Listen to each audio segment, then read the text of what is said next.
Ça suivra.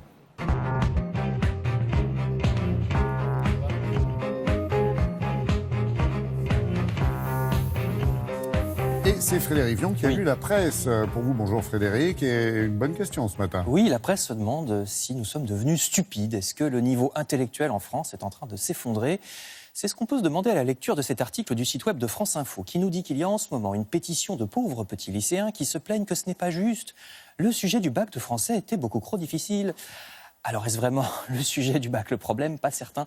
Quand on regarde la manière dont cette pétition a été rédigée, on peut lire par exemple « La majorité des professeurs invitent les élèves à prendre le commentaire dû à la difficulté de la dissertation ». Alors je rappelle qu'ici, « dû à » n'est pas français, le commentaire n'est pas dû à la difficulté. Je pense que les gamins qui ont rédigé cette phrase voulaient sûrement dire qu'on les a incités à prendre le commentaire du fait de la difficulté de, etc. Mais c'est pas fini, les pétitionnaires se plaignent encore de, je cite, « des centaines d'heures de travail ». Avec un S, qui ont été gâchés. Et les pauvres petits se plaignent également parce qu'ils ne pouvaient pas savoir que l'auteur André Chédid était une femme. Nous avons donc une génération qui ne sait pas que André et est un prénom féminin, on en est là.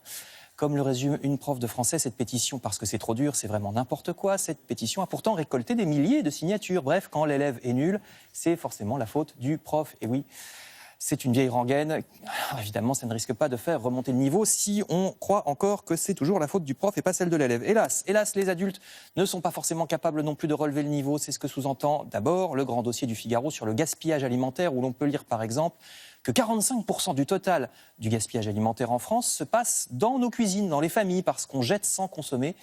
Malheureusement, en matière de gâchis, les pouvoirs publics ne valent pas mieux, estime l'Humanité juste au-dessus, parce que malgré une manifestation de cheminots tout récemment, le fameux train des primeurs, vous savez, dont on a déjà parlé, train qui approvisionne le marché de Rungis depuis le sud de la France, est toujours menacé de suppression, ce qui se traduirait par une multiplication des camions sur les routes, donc autant de pollution, rappelle l'Humanité. Et cette question de notre stupidité, on peut aussi se la poser à propos de l'histoire de l'EPR, le réacteur nucléaire de nouvelle génération. Un cauchemar, écrit le Figaro, qui multiplie les malfaçons, on vient encore de l'apprendre.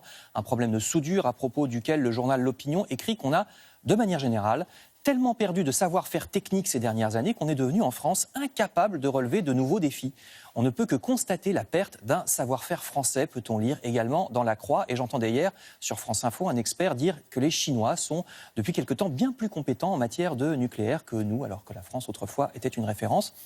Alors en revanche, ce que nous savons faire, c'est gueuler, vociférer, employer des mots blessants. Vous lirez ainsi sur le site web des Inrocks les mots employés par le célèbre éditorialiste Christophe Barbier à propos de la réforme de l'assurance chômage. Il a déclaré, je cite, « Le système n'est pas assez violent avec les chômeurs ». Violent, c'est le mot employé qui scandalise donc le site web des Inrocks, comme vous le voyez. Un monsieur bien installé dans la vie, avec un métier confortable, réclame envers les pauvres davantage de violence, autrement dit brutalité destructrice, c'est la définition du dictionnaire. Dans Libération, vous lirez un autre son de cloche à propos de cette réforme de l'assurance chômage. Cette fois-ci, la phrase émane d'un monsieur inconnu, mais qui, lui, doit savoir de quoi il parle, puisqu'il connaît le chômage, notamment du fait d'un accident de travail, depuis lequel il enchaîne les petits boulots qui n'ont souvent pas de rapport avec son diplôme initial. Avec cette réforme, dit-il, il y aura surtout davantage de gens dans la merde, je cite. Voilà 15 ans que je cherche du boulot, dit-il encore, une réforme qui, selon la CFDT interrogée par Libé, va priver d'indemnisation plus de 200 000 personnes. Merci quand même, Frédéric. Ça va être difficile de vous faire bonne impression. Quoique, avec Béatrice, ça peut le faire.